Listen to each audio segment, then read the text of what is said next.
जय श्री कृष्ण। यह वीडियो गीता ओलंपियाड 2025 के लिए है। ओम श्री परमात्मने नमः। श्रीमद्भगवद गीता अथ पंचदशोऽध्यायः। श्री भगवानुवाच ऊर्ध्वमूलमदशाखम् अश्वत्थं प्राहुरव्ययम् छन्दांसि यस्य पर्णानि यस्तं वेद स वेदवित्। अधश्चोर्ध्वं प्रसृतास्तस्य शाखा गुणप्रवृद्धा विषयप्रवालाः। अधश्च मूलान्यनुसन्ततानि कर्मानुबन्धीनि मनुष्यलोके। न रूपमस्येह तथोपलभ्यते नान्तो न चादिर्न च सम्प्रतिष्ठा। अश्वत्थमेनं सुविरूढमूलम् असङ्गशस्त्रेण दृढेन चित्वा। ततः पदं तत् परिमार्गितव्यं यस्मिन् गता न निवर्तन्ति भूयः। तमेव चाद्यं पुरुषं प्रपद्ये यतः प्रवृत्तिः प्रसृता पुराणी। निर्मानमोहाजितसङ्गदोषा अध्यात्मनित्या विनिवृत्तकामाः। द्वन्द्वैर्विमुक्ताः सुखदुःखसौजन्यैर्गच्छन्त्यमूढाः पदमव्ययं तत्। न तद्भासयते सूर्यो न शशाङ्को न पावकः। यद्गत्वा न निवर्तन्ते तद्धाम परमं मम। ममैवांशो जीवलोके जीवभूतः सनातनः। मनःषष्ठानीन्द्रियाणि प्रकृतिस्थानि कर्षति। शरीरं यदवाप्नोति यच्चाप्युत्क्रामतीश्वरः। गृहीत्वैतानि संयाति वायुर्गन्धानि वाशयात्। श्रोत्रं चक्षुस्पर्शनं च रसनं घ्राणमेव च।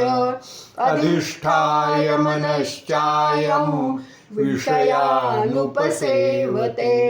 उत्क्रामन्तं स्थितं वापि भुञ्जानं वा गुणान्वितं। विमूढानानुपश्यन्ति पश्यन्ति ज्ञानचक्षुषः। यतन्तो योगिनश्चैनं पश्यन्त्यात्मन्यवस्थितं। यतन्तोऽप्यकृतात्मानो नैनं पश्यन्त्यचेतसः। यदादित्यगतं तेजो जगद्भासयतेऽखिलं। यच्चन्द्रमसि यच्चाग्नौ तत्तेजो विद्धि मामकम्। गामाविश्य च भूतानि धारयाम्यहमोजसा। पुष्णामि चौषधीः सर्वा सोमो भूत्वा रसात्मकः। अहं वैश्वानरो भूत्वा प्राणिनां देहमाश्रितः। प्राणापानसमायुक्तः पचाम्यन्नैश्चतुर्विधं। सर्वस्य चाहं हृदि सन्निविष्टो। मत्तः स्मृतिर्ज्ञानमपोहनं च। वेदैश्च सर्वैरहमेव वेद्यो। वेदान्तकृद्वेदविदेव चाहम्। द्वाविमौ पुरुषौ लोके क्षरश्चाक्षर एव च।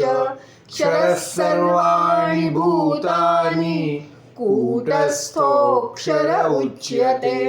उत्तमः पुरुषस्त्वन्यः परमात्मा आत्मेत्युदाहृतः यो लोकत्रयमाविश्य बिभर्त्यव्यय ईश्वरः यस्माक्षरमतीतोऽहम् अक्षरादपि चोत्तमः अतोऽस्मि लोके वेदे च प्रथितः पुरुषोत्तमः यो मामेवमसम्मूढो जानाति पुरुषोत्तमं स सर्वविद् भजति मां सर्वभावेन भारत इति गुह्यतमं शास्त्रम् इदमुक्तं मया नघ एतद्बुद्ध्वा बुद्धिमान् स्यात् कृतकृत्यश्च भारत ॐ तत्सदिति श्रीमद्भगवद्गीतासु उपनिषत्सु ब्रह्मविद्यायां योगशास्त्रे श्रीकृष्णार्जुनसंवादे पुरुषोत्तमयोगो नाम पञ्चदशोऽध्यायः। ॐ श्रीकृष्णार्पणमस्तु।